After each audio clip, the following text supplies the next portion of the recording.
In the dead of night, a priceless artifact shatters under the dome of an ancient observatory, unleashing whispers of betrayal and hidden fortunes that could topple empires. Welcome to Poirot and the Secrets of the Shattered Observatory, a tale of intrigue where every shadow hides a clue. Grab a cup of tea, settle into your seat, and let the mystery unfold. If you're hooked and enjoying the ride, hit that subscribe button. Your support means the world to us and keeps these stories alive. Chapter 1. The Invitation to Mystery. Friends, let's dive right into the heart of our story. Picture the bustling streets of 1930s London, where the fog rolls in like a veil over secrets waiting to be unveiled.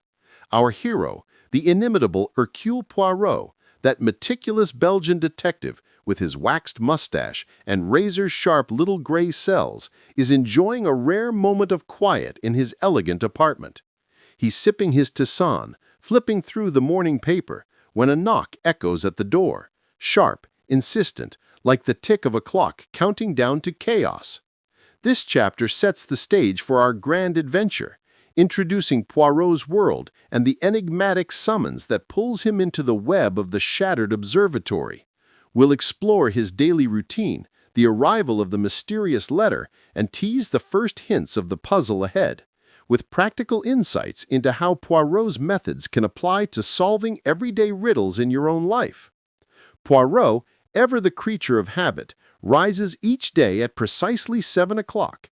His valet, George, prepares his breakfast with military precision: 2 eggs boiled for exactly 3.5 minutes, toast cut into neat triangles, and a pot of his favorite herbal infusion. It's in these small rituals that Poirot finds order in a disordered world, a tip we can all borrow. Start your day with a structured routine to sharpen your mind, just as he does. As he settles into his armchair, the newspaper headlines scream of economic turmoil and distant wars, but Poirot's eyes skim them with mild interest. He's retired, or so he claims, from the whirlwind of crime-solving that once defined him. Yet deep down, his little gray cells itch for stimulation, like a dormant volcano rumbling beneath the surface. That's when the envelope arrives, delivered by a breathless messenger boy who vanishes into the fog as quickly as he appeared. The paper is thick, cream-colored, embossed with a golden crest depicting a starry dome, an observatory, perhaps. Poirot's fingers, gloved in kid leather, slice it open with a silver letter opener. Inside, the note is typed, anonymous, but the words leap off the page. "Monsieur Poirot, your unparalleled deductive powers are urgently required at Eldridge Observatory. A catastrophe has struck, and lives hang in the balance. Come at once. Discretion is paramount." No signature, no return address, just an enclosed train ticket for that very afternoon to a remote village in the English countryside. Intriguing, non? This is classic Poirot bait, a mystery wrapped in anonymity, pulling at his curiosity like a fish on a line. Now, let's break this down a bit, as if we're detectives ourselves. In real life, when you receive an unexpected invitation or message, pause and analyze the details, just like Poirot. Notice the paper quality, expensive, suggesting wealth. The typing, flawless, no smudges, indicating a modern machine and a careful sender. And the urgency, it's designed to provoke immediate action, a psychological trick to bypass rational thought. Poirot, of course, doesn't rush blindly. He summons his old friend, Captain Hastings, that loyal but somewhat bumbling companion, for a second opinion. Hastings bursts in, all enthusiasm and no subtlety, exclaiming, "By Jove, Poirot, this sounds like a real corker! An observatory, stars, telescopes, perhaps a mad astronomer gone rogue." Together, they pore over the note under a magnifying glass. Poirot points out the faint watermark, a rare astronomical symbol, linking it to the famed Eldridge family, wealthy patrons of science who've built observatories across Europe. Here's a practical tip for you viewers. When facing a puzzle, gather your allies, discuss, debate, and let different perspectives illuminate the shadows. Hastings suggests it might be a prank, but Poirot shakes his head, his eyes twinkling. "Non, mon ami, This is no jest. The ticket is first class, the paper scented with a hint of lavender, feminine perhaps. And observe the postmark. It's from a village near the observatory, posted yesterday. Someone planned this meticulously. As the afternoon sun filters through the curtains, Poirot packs his suitcase with his usual flair. Several changes of immaculate suits, his mustache wax, and a small notebook for jotting observations. He instructs George to forward any mail and boards the train at Paddington Station, the whistle piercing the air like a siren's call. The journey takes him through rolling hills and misty moors, the landscape shifting from urban grit to rural serenity. En route, Poirot engages in his favorite pastime, people-watching.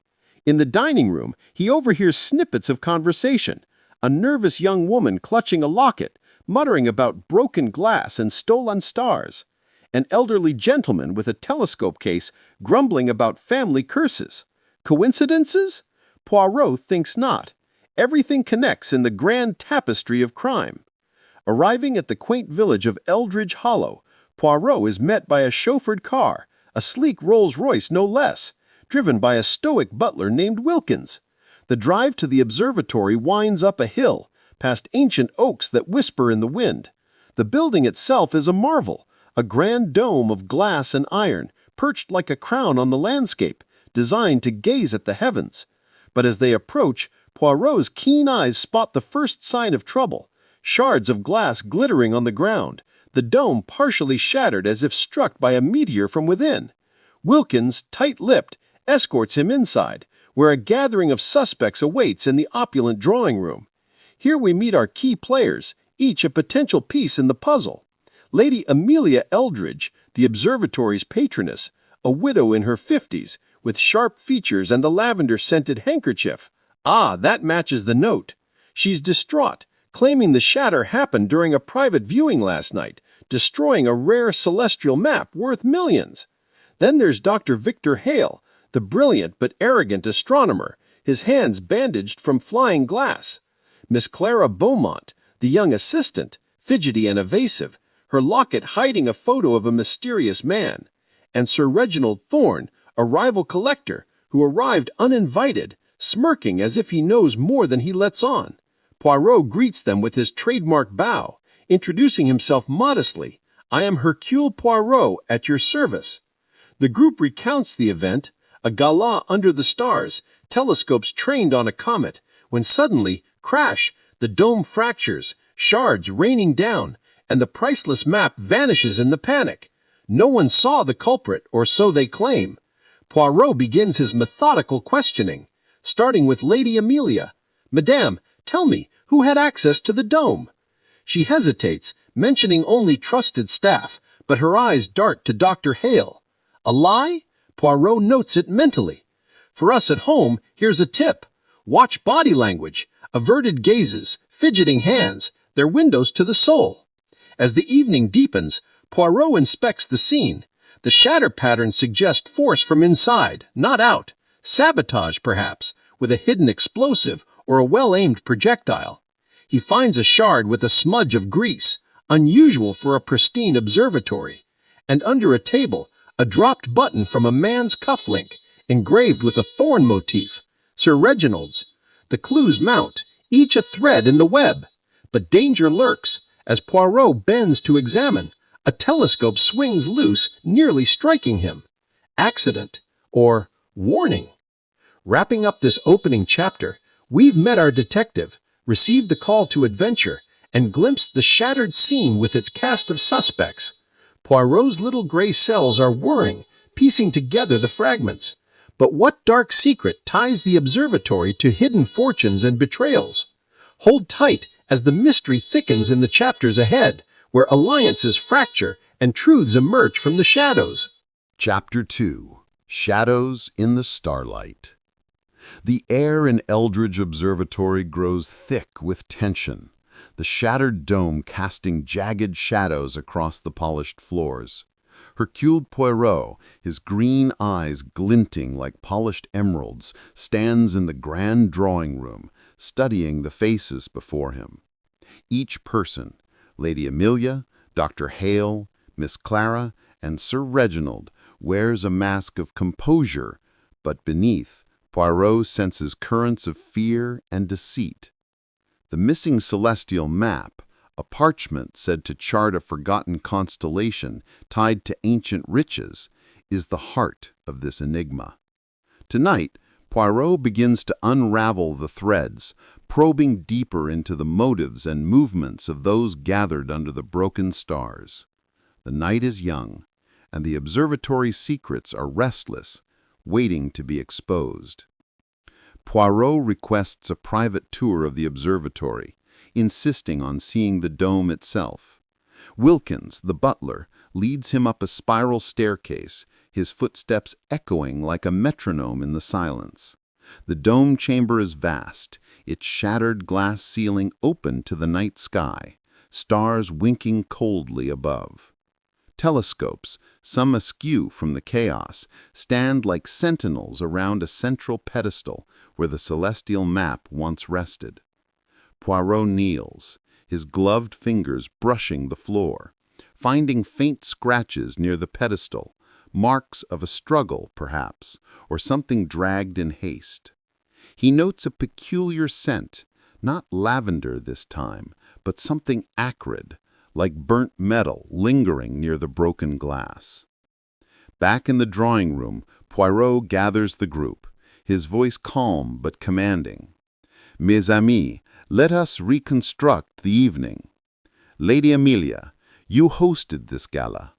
Tell Poirot, what was the purpose?" Her lips tighten, but she speaks of a rare comet, visible only once every century, drawing astronomers and collectors alike. The map, she insists, was displayed as a centerpiece, its value known to all. Poirot nods, then turns to Dr. Hale, whose bandaged hands twitch under scrutiny. "Monsieur, you were adjusting the main telescope when the dome shattered, oui?" Hale confirms, claiming he was struck by falling glass, but his eyes flicker toward Clara, who clutches her locket tighter. Poirot's attention shifts to Miss Clara Beaumont. "Mademoiselle, you were cataloguing star charts that night. Did you see anyone near the map before the chaos?" Clara stammers, her cheeks flushing, insisting she was too busy to notice. Yet Poirot catches her glance at Sir Reginald, who lounges with a smug grin, polishing his thorn-engraved cufflinks. -1, Poirot notes silently. "Sir Reginald," Poirot says smoothly, "you arrived uninvited, yet you seem most at ease. Why come to a gala you were not expected at?" Reginald chuckles, admitting his passion for rare artifacts, hinting he'd offered to buy the map weeks ago, only to be rebuffed by Lady Amelia. The detective paces, his polished shoes clicking on the marble floor. He proposes a theory aloud, testing reactions. Perhaps the map was not stolen, but hidden to create a diversion. Or perhaps it was destroyed in the shatter, non? Gasps ripple through the room. Lady Amelia protests, her voice shrill, insisting the map's loss would ruin her family's legacy. Hale mutters about academic disgrace, while Clara bites her lip and Reginald's smirk widens. Poirot's little gray cells hum. Someone knows more than they admit, and the key lies in the night's timeline. Wilkins, prompted by Poirot, recounts the gala sequence. Guests mingled, champagne flowed, and at precisely 10:17 p.m., the dome shattered, plunging the room into panic. Guests fled, and the map vanished. Poirot seizes on the timing, asking who was where when the crash occurred. Lady Amelia claims she was greeting guests near the entrance. Hale, as mentioned, was at the telescope. Clara says she was in a side room fetching charts. Reginald, conveniently, was admiring the architecture near the dome's base. Poirot's mustache twitches. Someone's account doesn't align, but he keeps his thoughts veiled. To shake the group, Poirot requests access to the observatory's logbooks, where staff record telescope alignments and visitor entries. Hale hesitates, citing confidentiality, but Lady Amelia, eager to prove her innocence, overrides him. The logbook, heavy with leather binding, reveals a curious entry, a late-night access request 2 days prior, signed by an unknown initial, J.B. No one in the room claims the initials, and the tension thickens, like fog rolling in. Poirot flips further, finding a note about a special delivery of equipment. A crate of lenses, supposedly, but the delivery date matches the galenite. Could it hide something more? As midnight approaches, Poirot ventures outside, the chill air biting through his overcoat. He circles the observatory, torch in hand, searching for external clues. Near a service door, he finds fresh tire marks in the mud, too wide for the Rolls-Royce that brought him. A second vehicle, perhaps, used in the theft. Nearby, a discarded cigarette butt, still faintly warm, bears a foreign brand, Turkish, rare in these parts. Poirot pockets it, his mind racing. Was an outsider involved, or is this a plant to mislead? Returning inside, Poirot overhears a hushed argument between Clara and Hale in a corridor. "You promised it would be safe," Clara whispers, her voice trembling. Hale hisses back, "Keep quiet or we're both done for." They freeze as Poirot clears his throat, stepping into view with a polite smile. "Pardon, mes amis, but secrets whispered in shadows are seldom safe." Clara flees, and Hale storms off, leaving Poirot to ponder their connection. Is Clara a pawn, or does her locket hold more than sentimental value? The chapter closes with Poirot alone in the observatory's library, surrounded by star charts and dusty tomes. He lights a small lamp, its glow illuminating a sketch of the celestial map from a reference book. A constellation shaped like a broken crown, rumored to mark a lost treasure from an ancient empire. Poirot's fingers trace the lines, his mind weaving connections between the map, the shatter, and the players in this drama. The night grows darker, and a faint creak echoes from the dome above, as if the observatory itself guards its secrets jealously. The stage is set for deeper revelations as Poirot's investigation tightens its grip on the truth. Chapter 3. Whispers of the Past. The Eldridge Observatory looms under a moonless sky, its broken dome a silent witness to the night's secrets. Hercule Poirot, his silhouette sharp against the flickering lamplight, sits in the library, surrounded by ancient volumes in the faint scent and aged paper. The sketch of the celestial map, with its broken crown constellation, burns in his mind, hinting at riches and motives far beyond a simple theft. Tonight, Poirot delves into the observatory's history and the Eldridge family's shadowed legacy, uncovering ties that bind the present suspects to a past steeped in ambition and betrayal. Each step forward reveals new layers, and the air grows heavy with the weight of truths long buried. Poirot begins by examining the library's archives, seeking the origins of the celestial map. He finds a journal, its leather cover cracked with age, penned by Lord Cornelius Eldridge, Lady Amelia's late husband, who built the observatory decades ago. The entries describe his obsession with the constellation, known as Corona Fracta, believed to mark a treasure hidden during a 17th-century war. Cornelius wrote of a secret society, the Order of the Saffron Veil, who guarded the map's location, passing it through generations. Poirot's moustache twitches. Could this society still exist, with members among the suspects? He cross-references the journal with a guest list from the gala, noting Sir Reginald Thorne's name circled in Cornelius's hand, dated years ago during a failed business deal. Reginald, it seems, once tried to fund the observatory in exchange for access to its artifacts, only to be refused. A grudge, perhaps. Poirot tucks the journal under his arm, determined to confront Reginald later. For now, he seeks Lady Amelia, finding her in the conservatory, tending to orchids under dim lantern light. Her hands tremble as she clips a stem, betraying her calm facade. "Madame," Poirot begins, his tone gentle but probing, "this map, it was your husband's pride, no? Tell Poirot of its history." Amelia's eyes cloud with memory. She speaks of Cornelius's quest to decipher the map, his late-night experiments in the dome, and whispers of a rival who swore vengeance after being excluded from the discovery. She stops short, refusing to name the rival, but Poirot notes her glance toward a portrait of Cornelius, his face stern, a saffron-colored scarf pinned to his lapel. The order again. Poirot shifts tactics, visiting the observatory's workshop, where Dr. Victor Hale oversees repairs. Tools clatter as Hale, still bandaged, adjusts a telescope lens.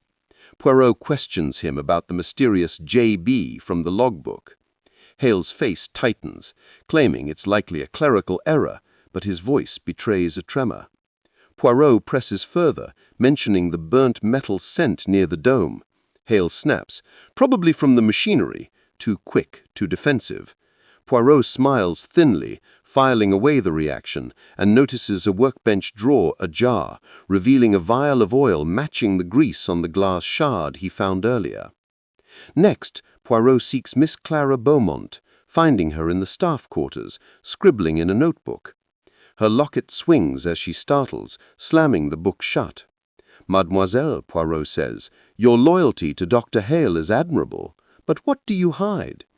Clara insists she's merely an assistant, but Poirot spots a sketch in her notebook, a crude replica of the Corona Fracta constellation. She claims it's for cataloguing, but her flushed cheeks tell another story. Poirot lets her go, sensing she's a thread that needs gentle pulling. Outside, Poirot retraces the tire marks by the service door, now joined by Captain Hastings, who's arrived after a delayed train. Hastings, ever eager, suggests a getaway car, but Poirot shakes his head. "No, mon ami, these marks are too deliberate, too close to the door. A distraction, perhaps." He finds a scrap of fabric caught on a thorn bush nearby. Saffron yellow, like Cornelius's scarf. The order of the saffron veil feels closer, its shadow stretching over the suspects. Back inside, Poirot gathers the group in the drawing room, holding up the scrap of fabric. "This, Miss Amie, was found near the service door. Does it belong to anyone here?" Silence falls, but Sir Reginald's smirk falters, and Clara's hand flies to her locket. Lady Amelia gasps, claiming it resembles a relic from her husband's study, kept under lock and key. Poirot announces he'll inspect the study next, watching their faces for tells. Hale shifts uncomfortably, and Reginald lights a Turkish cigarette, matching the butt Poirot found. In Cornelius's study, Poirot finds a locked safe, its combination unknown. Amelia provides a key, but the safe is empty, save for a single note. The crown is broken, but the veil endures. The orders mark again. Poirot's mind races. Did someone steal the map to protect the society's secrets, or to claim the treasure for themselves? He notices a faint scratch on the safe's edge, suggesting it was forced open recently, perhaps during the gala's chaos. As the night deepens, a scream pierces the observatory. Poirot and Hastings rush to the dome, finding Clara crumpled on the floor, a telescope toppled beside her. She's unharmed, but shaken, claiming she saw a figure in a hooded cloak fleeing into the shadows. "It whispered my name," she sobs, clutching her locket. Poirot examines the scene, finding no footprints, but a fresh smudge of grease on the telescope's base, identical to the shards he found earlier. Someone is watching, manipulating the stage. The chapter ends with Poirot standing under the shattered dome, stars glaring down like accusing eyes. The order of the saffron veil, the celestial map, and the suspect's hidden ties form a constellation of deceit. Each clue tightens the noose, but danger stalks closer, and Poirot knows the next move could unravel everything or lead to disaster.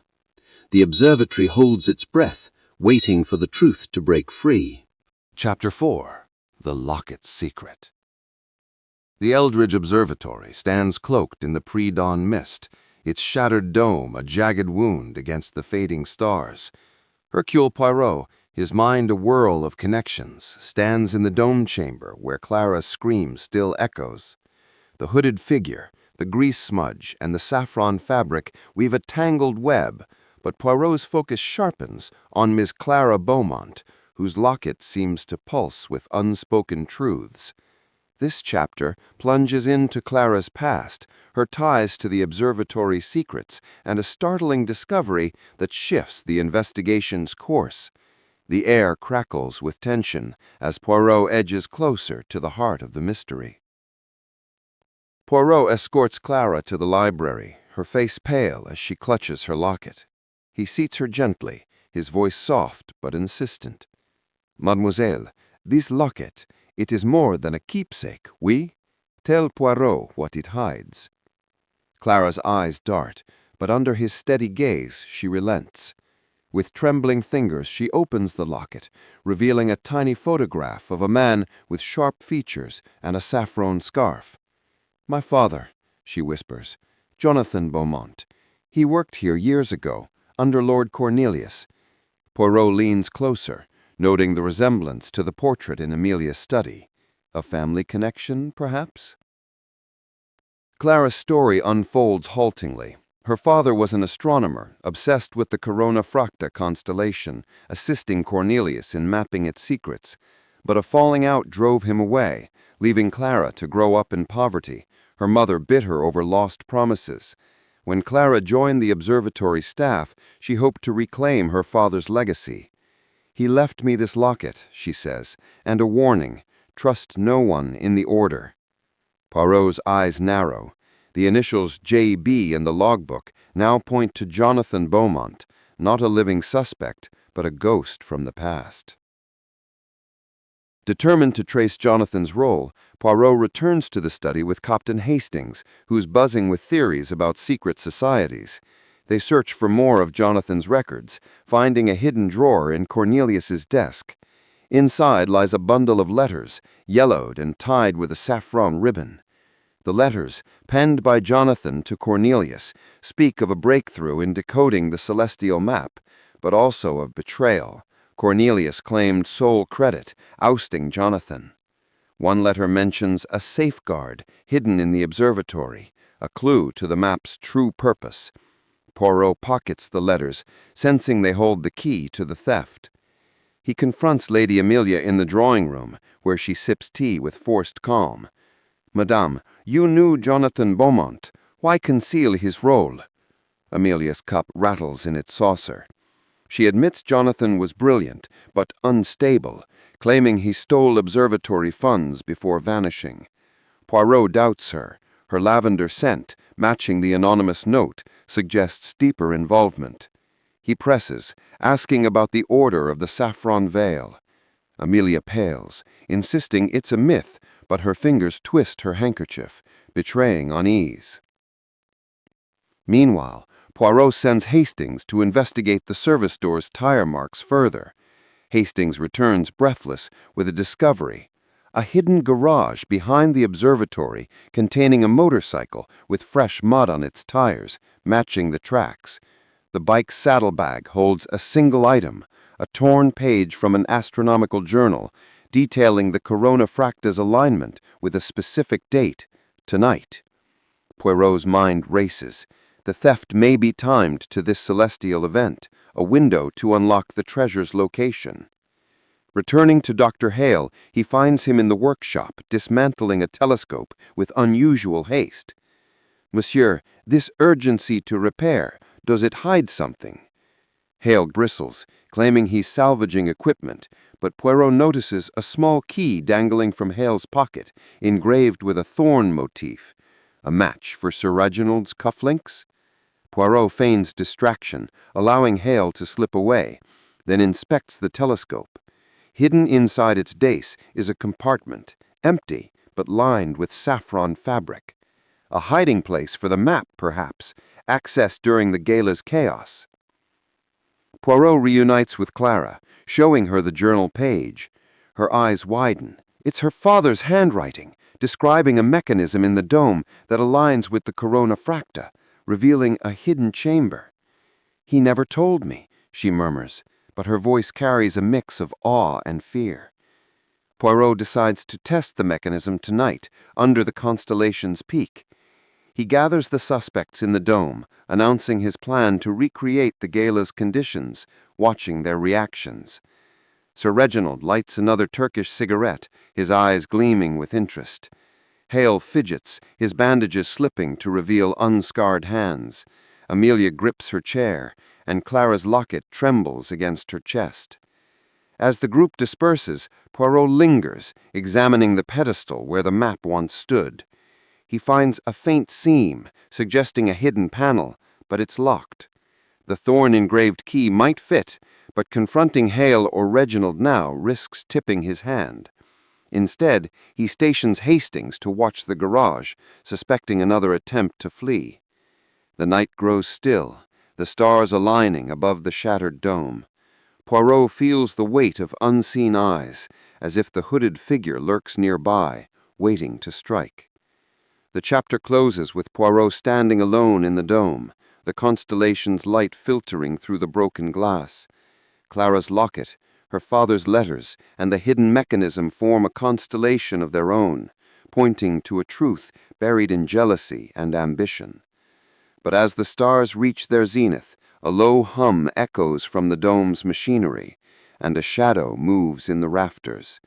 The game is afoot, and Poirot must move swiftly before the next secret claims a victim. Chapter 5. The Constellation's Whisper.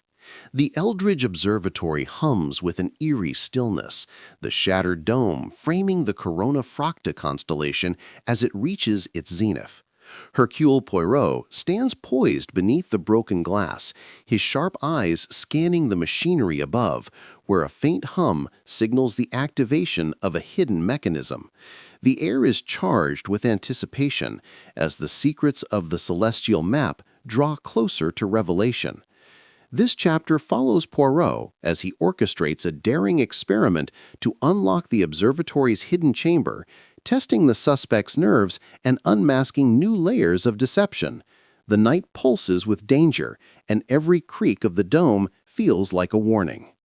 Poirot gathers the suspects, Lady Amelia, Dr. Hale, Miss Clara, and Sir Reginald, in the dome chamber, their faces lit by the starlight streaming through the jagged ceiling.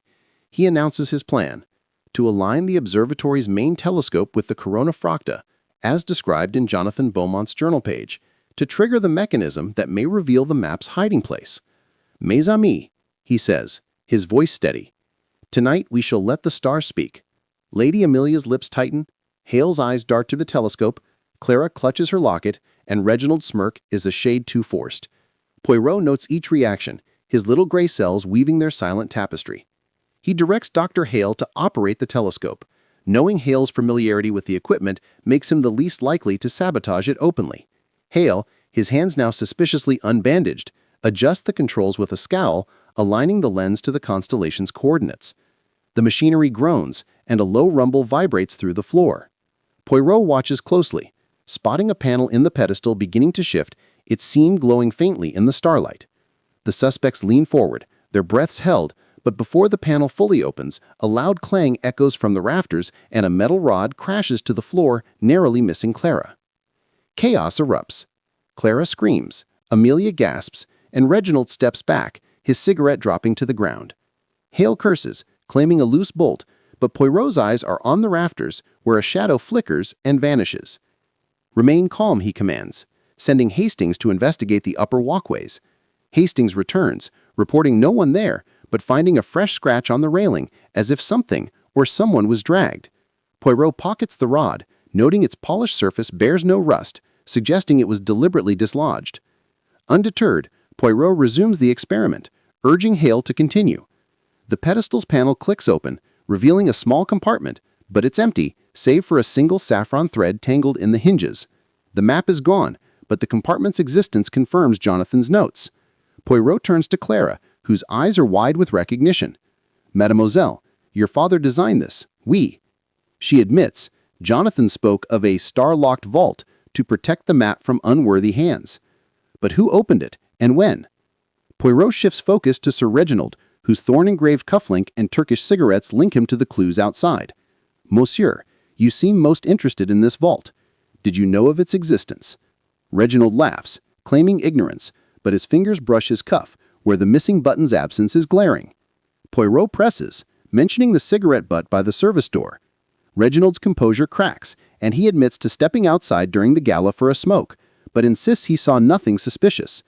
Poirot's smile is razor-thin. He knows a half-truth when he hears one. Lady Amelia, growing agitated, demands the experiment stop, citing danger to the observatory. Poirot observes her closely, noting her lavender scent lingers near the pedestal, as if she inspected it recently. "Madame, you fear what this vault reveals. Is it the map, or something more?" She denies involvement, but her voice wavers, and Poirot recalls the empty safe in Cornelius's study. Did she move the map before the gala, anticipating trouble? To test his theory, Poirot requests the observatory's maintenance logs, hoping to trace recent activity near the dome. Wilkins fetches them, and Poirot finds an entry dated the night before the gala, noting emergency repairs by an unnamed technician. The log mentions a crate of special lenses stored in the workshop, the same crate from the gala's delivery. Poirot and Hastings investigate the workshop, finding the crate half open, its contents not lenses but a collection of tools, including a crowbar with grease stains matching the dome's shards. As dawn's first light creeps through the broken dome, Poirot reconvenes the group, holding up the crowbar. This, mes amis, was used to force the vault or the safe, perhaps both. Who among you handled it? Silence falls, but Hale's jaw tightens and Clara's gaze drops to her locket. Poirot decides to push further, asking Wilkins about the hooded figure Clara saw. Wilkins hesitates, then admits seeing a cloaked shadow near the garage the night before, but assumed it was a groundskeeper. Poirot's mind sparks. The motorcycle, the figure, the crowbar, all point to an orchestrated plan. Before he can question further, a loud crack splits the air, and the telescope lurches, its gears grinding to a halt. Hale rushes to inspect it, but Poirot notices a small device wedged in the mechanism, a timer, rigged to jam the gears at the constellation's peak. Someone sabotaged the experiment, but the device is crude, unlike the precision of the vault. Poirot removes it, his gloved hands careful, and finds a faint engraving. A thorn. Reginald's smirk is gone now, replaced by a bead of sweat. The chapter ends with Poirot standing by the telescope, the timer in his hand, the suspect's faces a gallery of guilt and fear. The vault's emptiness, the sabotaged telescope, and the hooded figure weave a net tightening around the truth. The corona fracta shines above, its broken crown a mirror to the fractured alliances below. Poirot knows the next move will test his cunning as the observatory's secrets edge closer to the light, and danger waits in the wings. Chapter 6. The Thorn's Edge. The Eldridge Observatory's dome chamber glows faintly with dawn's light, the shattered glass above casting fractured patterns across the floor. Hercule Poirot holds the sabotaged timer, its thorn engraving glinting like an accusation. The suspects, Lady Amelia, Dr. Hale, Miss Clara, and Sir Reginald, stand frozen, their masks of innocence cracking under Poirot's relentless gaze. The empty vault and the jammed telescope have raised the stakes, pointing to a conspiracy deeper than a mere theft. This chapter follows Poirot as he zeroes in on Sir Reginald's secrets, unravels the thorn motif's significance, and faces a dangerous escalation that threatens to derail the investigation. The observatory pulses with hidden truths, and every step forward feels like a dance on a razor's edge. Poirot pockets the timer, his eyes locked on Sir Reginald, whose usual smirk has vanished. "Monsieur Ton," Poirot says, his voice sharp as a blade, "this thorn design, your cufflinks, your cigarette case, and now this device. Explain." Reginald shifts, lighting another Turkish cigarette with a trembling hand. He claims the thorn is a family crest, nothing more, and denies knowledge of the timer. But Poirot notices his fingers linger on the cigarette case, its lid engraved with the same symbol found near the service door. A pattern emerges, and Poirot senses Reginald's role is central to the night's chaos. To test his theory, Poirot requests a private word with Reginald in the observatory's map room, a cluttered space filled with star charts and nautical instruments. As they speak, Poirot casually mentions the torn journal page about the Corona Fracta's alignment. Reginald's eyes flicker with recognition, but he insists he's only a collector, drawn to the map's monetary value. Poirot presses, "And yet, monsieur, you arrived uninvited, smoked by the service door, and carry a crest matching our clues. Coincidence?" Reginald's laugh is hollow, and he mutters about old debts before clamming up. Poirot files away the phrase, sensing a motive tied to the past. Meanwhile, Captain Hastings, stationed at the garage, reports a new discovery: a hidden compartment in the motorcycle's saddlebag containing a folded sketch of the observatory's layout with the vault's location marked. The sketch is unsigned, but its ink matches the logbook's JB entry. Poirot wonders if Reginald, not Jonathan Beaumont, forged the initials to cover his tracks.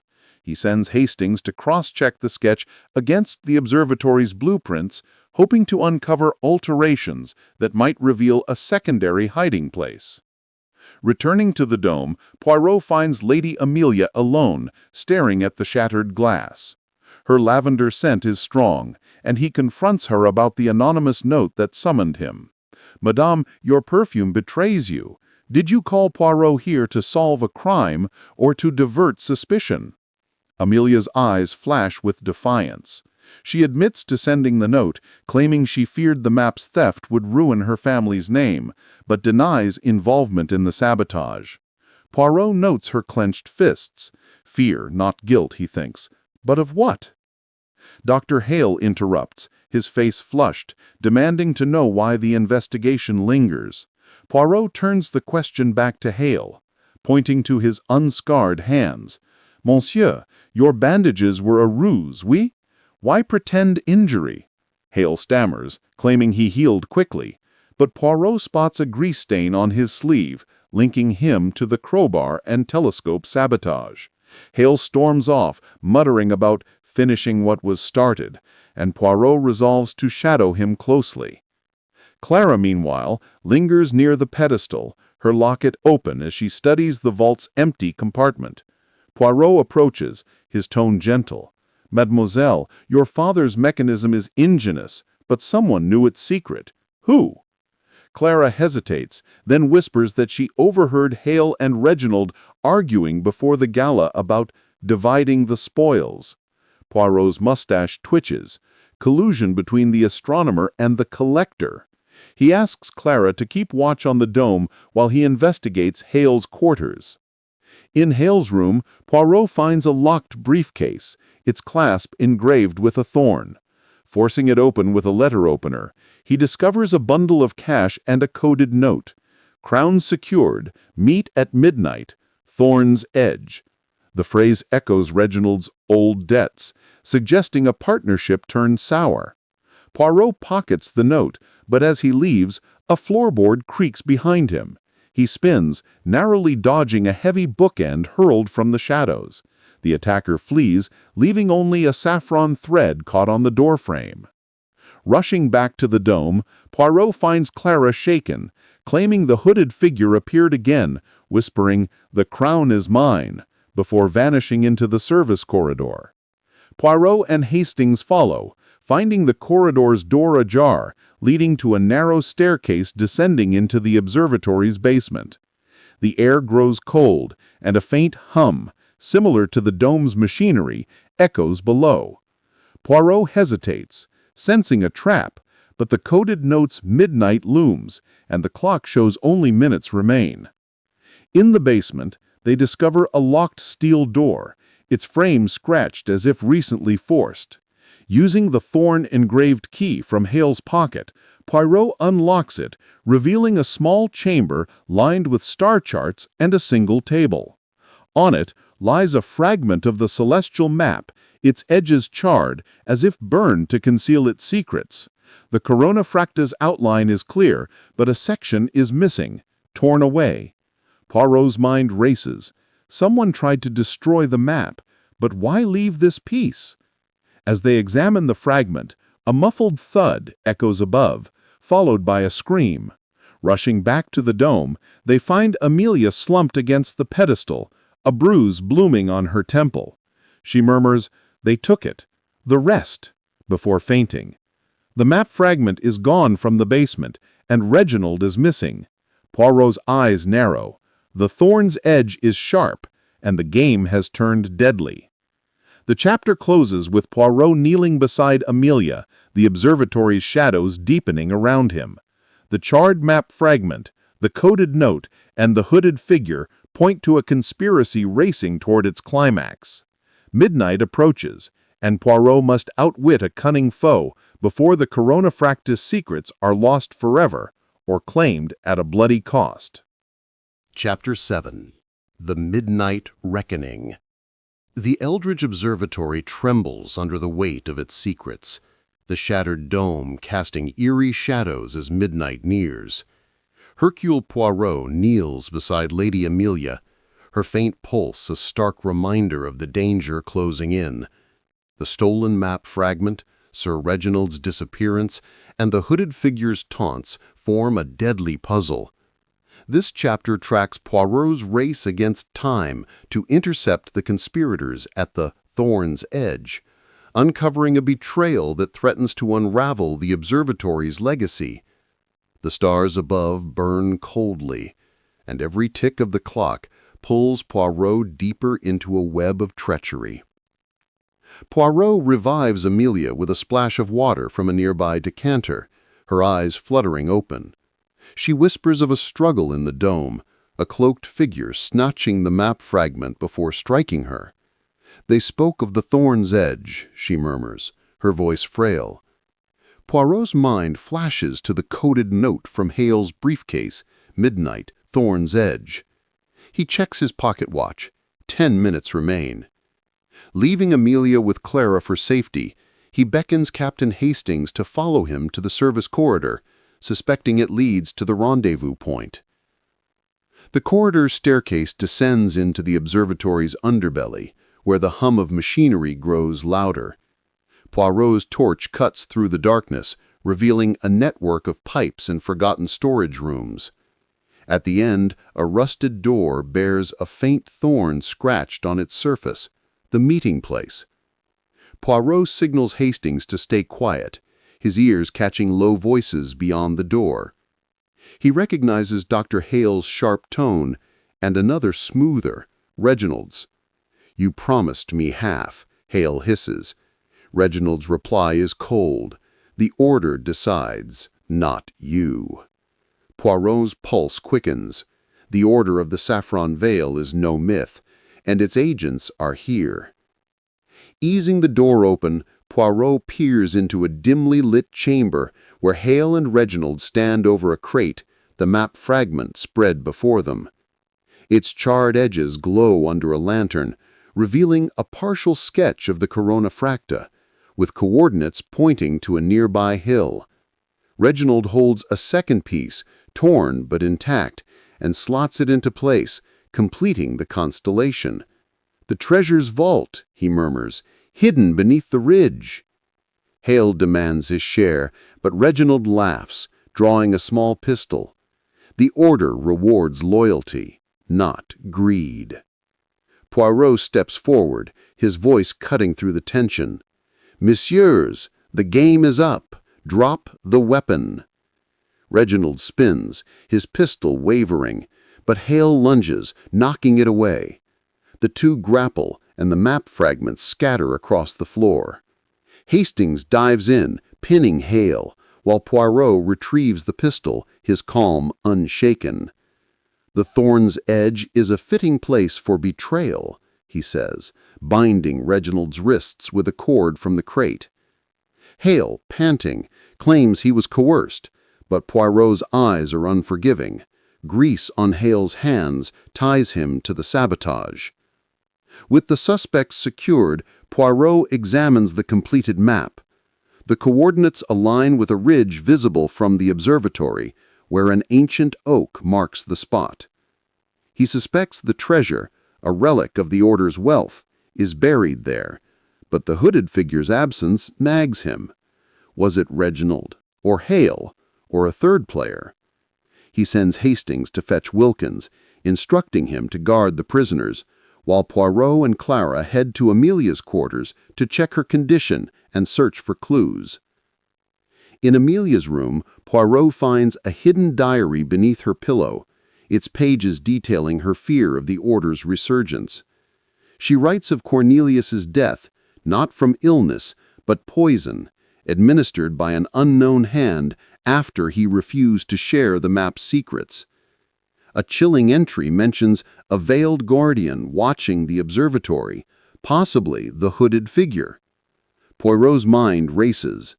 Amelia's note summoned him to expose the Order, but her silence about Cornelius's murder suggests she's protecting someone. Clara, hovering nearby, confesses she recognized the thorn symbol from her father's stories. He said the Order marked their tools with it to claim their work. Poirot nods, connecting the thorn-engraved key, cufflink, and timer to the Order's operatives. He suspects Reginald is a high-ranking member, but Hale's role, greedy accomplice or reluctant pawn, remains unclear. As they return to the dome, Wilkins reports a disturbance. The motorcycle is gone from the garage, its tracks leading toward the ridge. Poirot, Clara, and Hastings hurry to the ridge, a wind-swept hill under the fading stars. The ancient oak looms, its roots gnarled like grasping hands. Poirot spots fresh earth near its base, as if recently dug. Using a branch, he probes the soil, uncovering a metal box sealed with a thorn-embossed lock. Before he can open it, a rustle in the bushes halts him. The hooded figure emerges, face obscured, holding the missing map fragment. "You're too late, Poirot," it hisses, voice distorted. A glint of steel flashes, a knife, and Poirot ducks as it swings. Hastings tackles the figure, but it slips free, vanishing into the mist. The knife, left behind, bears the thorn mark. Poirot opens the box, finding gold coins and a scroll inscribed with the Order's creed. The veil hides, the thorn protects. The treasure is real, but the map's theft was a ruse to draw attention from this cache. Poirot realizes the hooded figure is still at large, manipulating events to reclaim the Order's prize.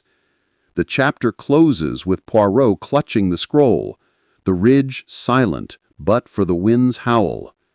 Reginald and Hale are in custody, but the hooded figures escape and Amelia's secrets loom large. The Order's reach extends beyond the observatory, and Poirot must unravel its final threads before the dawn breaks, or risk losing the truth to the shadows forever. Chapter 9. The Final Thread. The Eldridge Observatory stands hushed in the pre-dawn gloom, its shattered dome a silent witness to the unraveling conspiracy.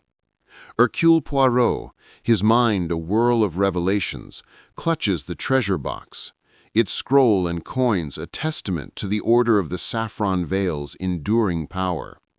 Lady Amelia and Wilkins, unmasked as conspirators, sit bound in the drawing room, their confessions exposing a fractured order, torn by greed and loyalty. Yet the shadow of Cornelius's poisoner looms, and Clara's locket holds the final key to the mystery. This chapter follows Poirot as he weaves the last threads of the puzzle, confronting Clara and chasing the truth to a perilous climax under the fading stars. Poirot gathers the remaining players, Clara, Hastings, and the detained Amelia and Wilkins, in the dome chamber where the Corona Fracta's light still filters through the broken glass. His green eyes lock onto Clara, whose fingers tremble around her locket. "Mademoiselle," he says, his voice gentle but unyielding, "your father's legacy has guided us, but you hide one final truth. The locket. Open it again." Clara hesitates, her breath catching, but under Poirot's steady gaze, she clicks it open. Inside, nestled beside her father's photograph, is a tiny key, thorn-etched, its design matching the treasure box's lock. The room tenses. Amelia gasps, and Wilkins strains against his bonds. Clara's voice shakes as she explains. "Father gave it to me before he disappeared. He said it was for the final vault, to protect the order's heart." Poirot takes the key, fitting it into the box's lock. It clicks, revealing a hidden compartment beneath the coins, a folded parchment, the true celestial map, uncharred and complete.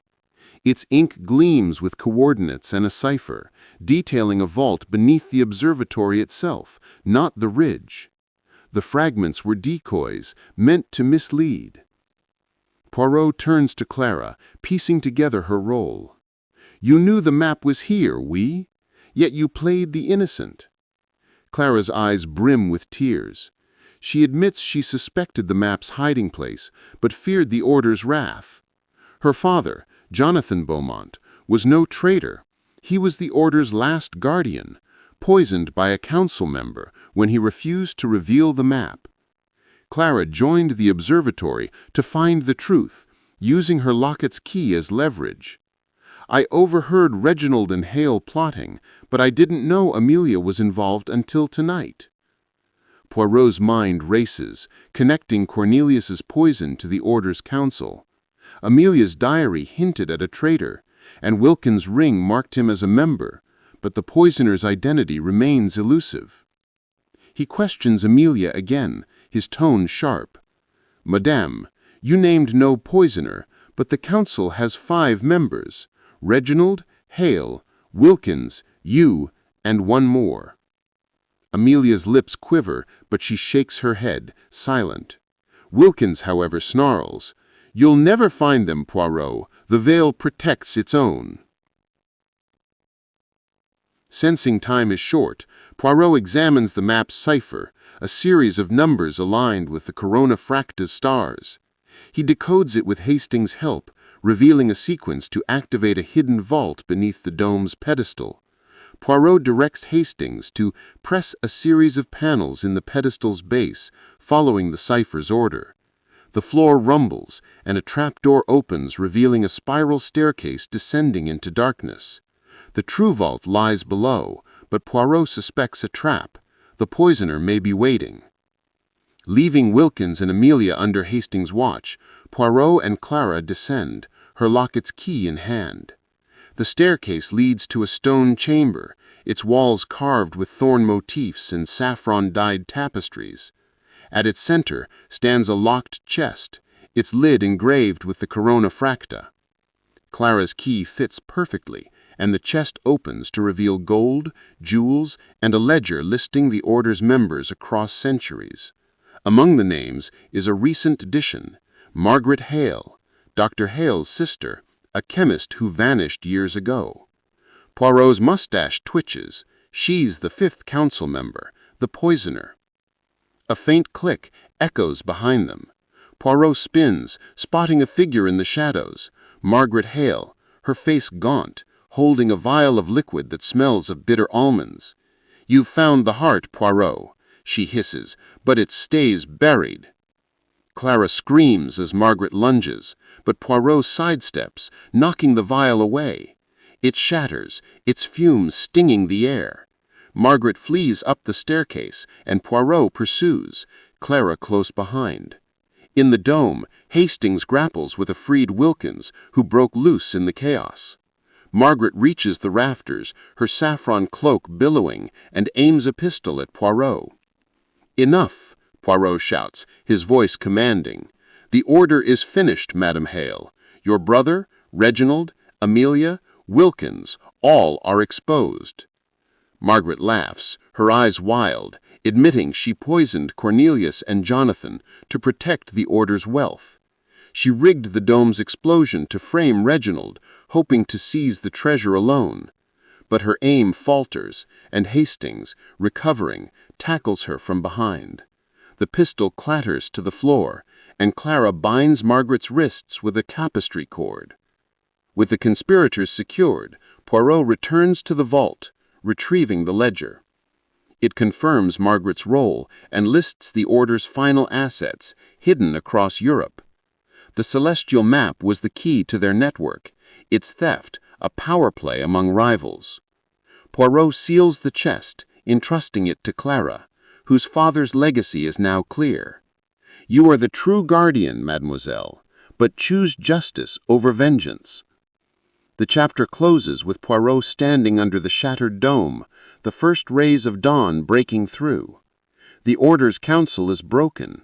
Reginald, Hale, Amelia, Wilkins, and Margaret face justice, but the observatory scars remain. Clara holds the ledger, her locket gleaming, as Poirot prepares to tie the final knot in this tangled web. One last reckoning awaits, to ensure the truth shines brighter than the stars.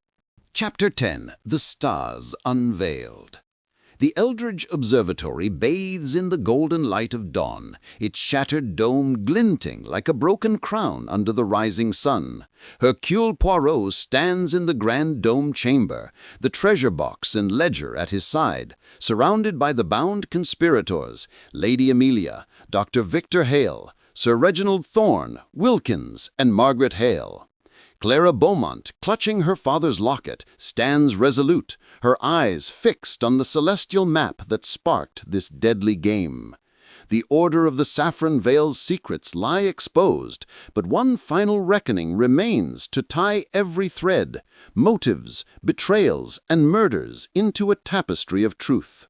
This chapter unveils every hidden truth, as Poirot's little gray cells bring the mystery to its dazzling close, leaving no shadow unlit. Poirot gathers everyone in the dome, the morning light casting long shadows across the suspects' weary faces. Captain Hastings stands guard, his usual bluster replaced by grim determination. Poirot holds up the celestial map, its Corona Fracta constellation shimmering in the sunlight, and begins, his voice clear and commanding. Mes amis, the secrets of the shattered observatory are no longer veiled.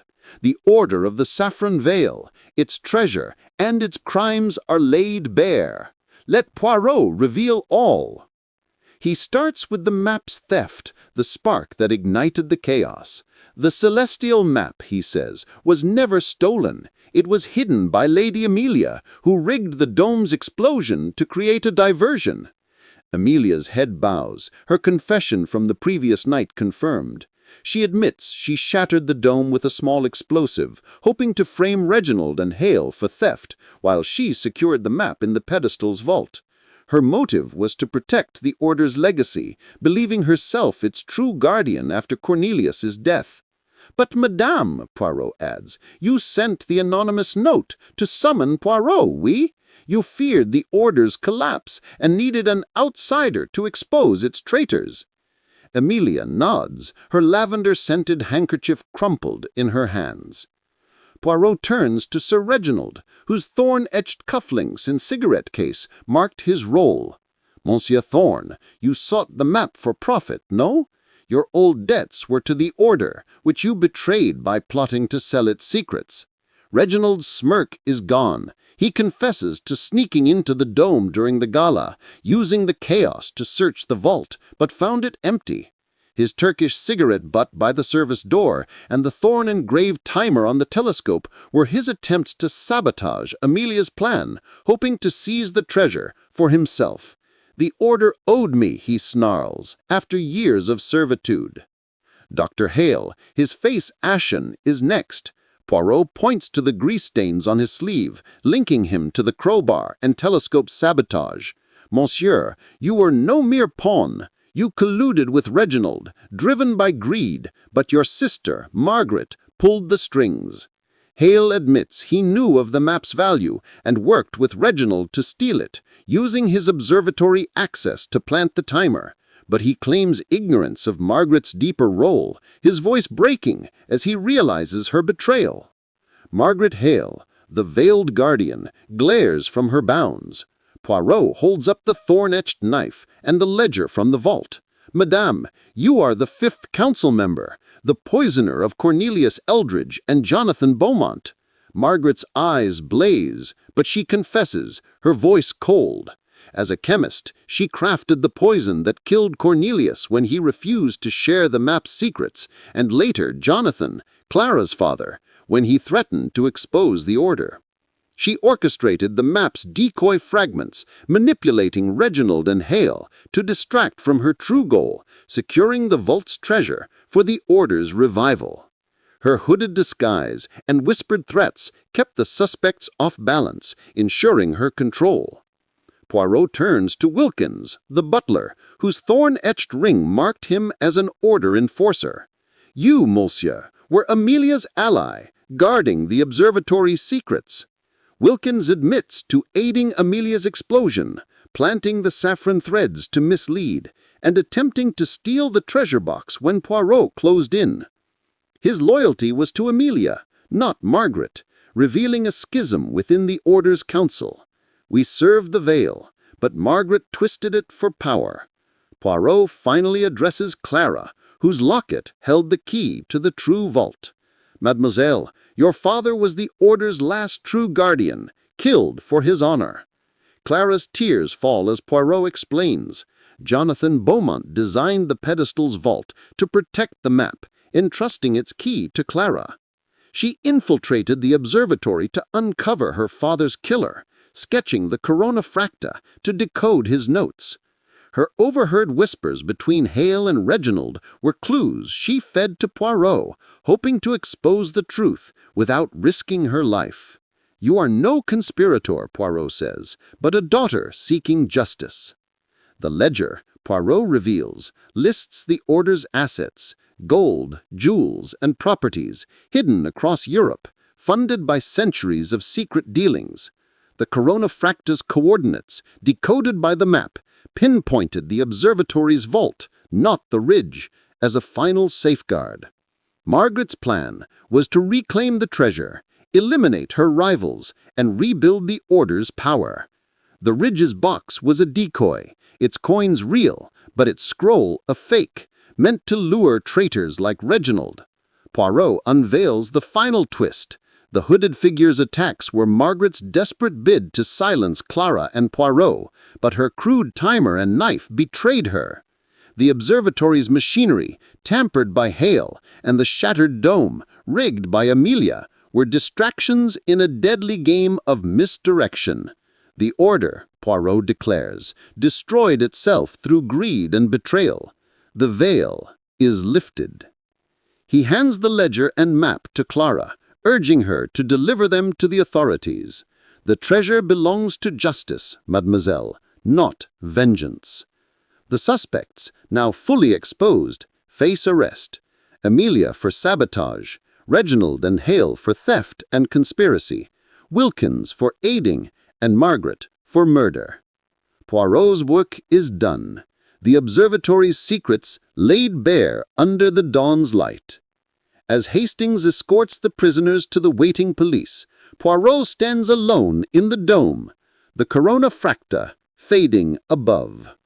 The observatory, once a beacon of discovery, is now a monument to human folly. He adjusts his mustache, satisfied, and murmurs, "The stars, they always reveal the truth." Thank you for joining this thrilling journey through Poirot and the Secrets of the Shattered Observatory. If you've enjoyed unraveling this mystery with us, please like, subscribe, and comment below. Your support means the world and keeps these stories alive. Until the next adventure, au revoir!